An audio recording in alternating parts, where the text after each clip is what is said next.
Hello friends, my name is Miss Raena, and today we're doing a story time all about summer. Summertime is finally here, and I think we should start with a little bit of a guessing game. What do you think? Okay. I like to go to the beach to swim and play all day.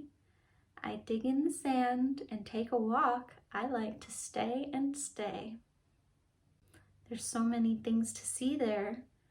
I'll play a game with you. You guess the thing I saw when I give you a clue.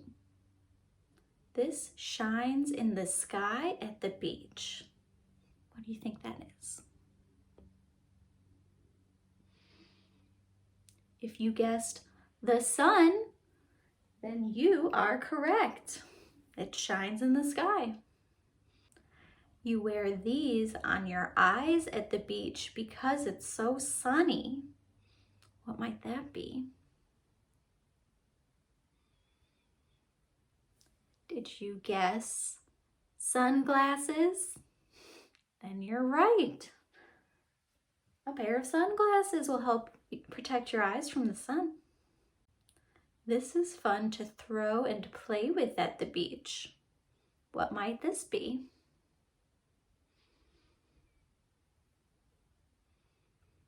Did you guess a beach ball? That's pretty fun to play with at the beach. There's probably a lot of things that are fun to throw around and play with though, aren't there? Lots of fun toys. You pick these up from the sand at the beach. What might that be? What do you pick up from the sand at the beach? Do you pick up seashells? There's a lot of cool seashells, huh?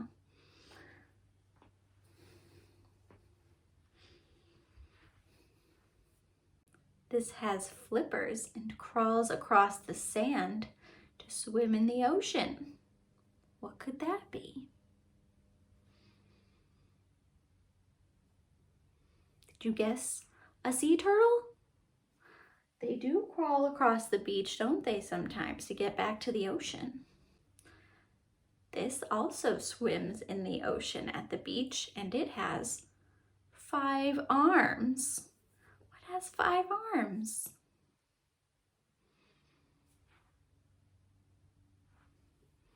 Did you guess a starfish?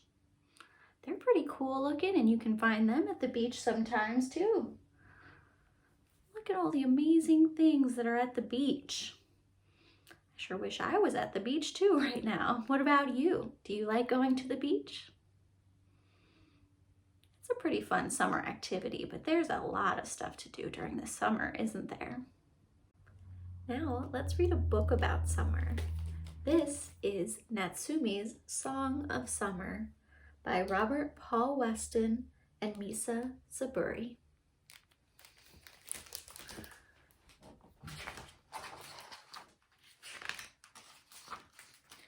Natsume's Song of Summer.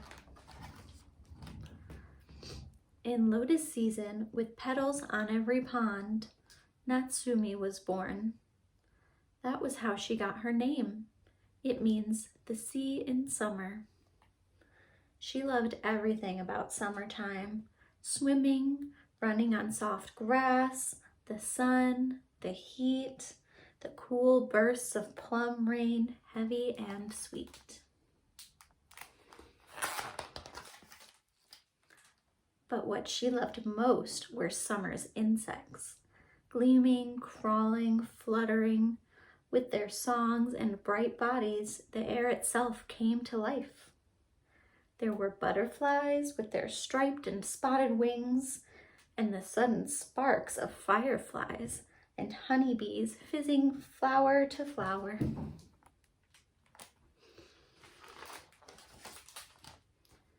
There were mantises, long green monks always praying, and the speckled gems of ladybirds, red rubies upon deep blue bellflowers.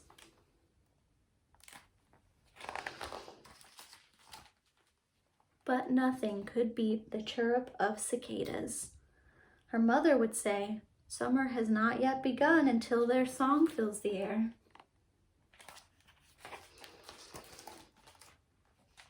On hot Saturdays, Natsumi and her parents went searching for them. With soft nets on bamboo poles, they reached up, rustling them free. Natsumi sometimes let one crawl along her arm. It tickled her skin, while its body drummed and chirped. Then, wings flitting, it was gone.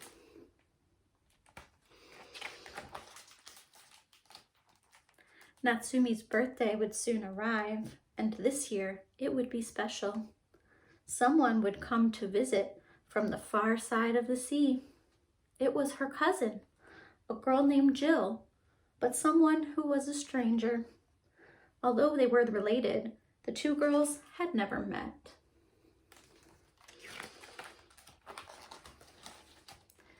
But now, this summer, Jill and her parents at last had planned a visit. Natsumi was excited, but she was also nervous. What would Jill be like? What would they have in common? Would they become friends? Or perhaps they would quarrel.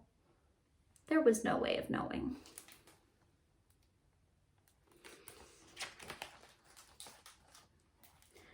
At the huge airport, Natsumi saw her cousin, weaving through the crowds, grinning and anxious, her eyes bright with curiosity.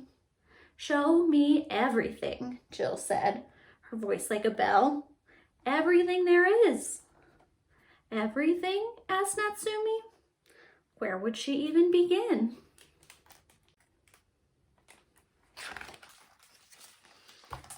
Perhaps at the beach, where hot sand powdered their toes, and cool on their tongues, mouthfuls of watermelon turned their lips a rosy pink.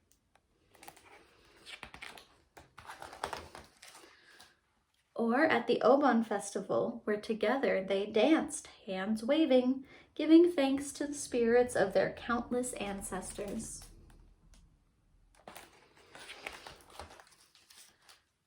Or by the river, their faces tipped to the stars, watching the fireworks as they bloomed in the night sky, all the colors of summer.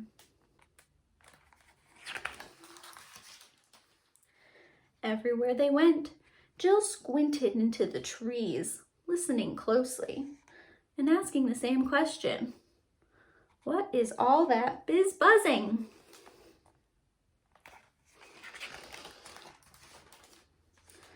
Jill came from a place where there were few cicadas. She had never seen their large eyes and glossy wings, or heard their chittering hum. Natsumi wanted to show them to her cousin, but she was worried. Insects frightened some people. What if Jill was frightened too?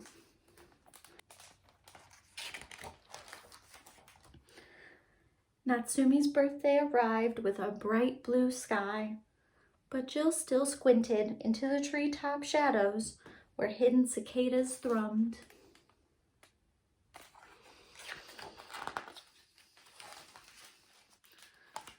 "I'll show them to you," Natsumi said. She scampered into the cool house and returned with 2 soft nets, each atop a bamboo pole. They swept the branches and a pair of cicadas looped down to meet them. Would Jill be scared? Would she scream? No, she crouched low, her eyes sparkling. "They're born underground," Natsumi explained. "For years they wait in darkness, but then when they're old enough, they climb out to meet their friends."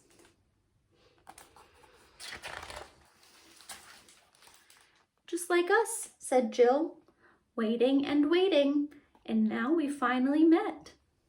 Natsumi smiled. She and Jill were truly 2 of a kind. They quietly watched the 2 crawling cicadas as their bodies drummed. Min, min, min, min, min, min. Then, wings flitting, they were gone. In the afternoon, they drew pictures together. Natsumi's drawing was of 2 cicadas, but Jill sketched out something else. Elegant green wings with 2 black and yellow spots, like half-winking eyes. "What is it?" asked Natsumi. "I've never seen one before." "It's a Luna moth," said Jill. "I think you'll see one when you visit me." Natsumi nodded, her eyes bright with curiosity. She knew tomorrow Jill would fly home, but for now they sat side by side and listened as the warm sky filled with the song of summer. The end. What a fun story. I really enjoyed that. Lots to look forward to this summer. Do you also like bugs during the summertime? They're not my favorite, but this book was still pretty interesting. I hope you enjoyed this story time, and I'll see you next time. Bye.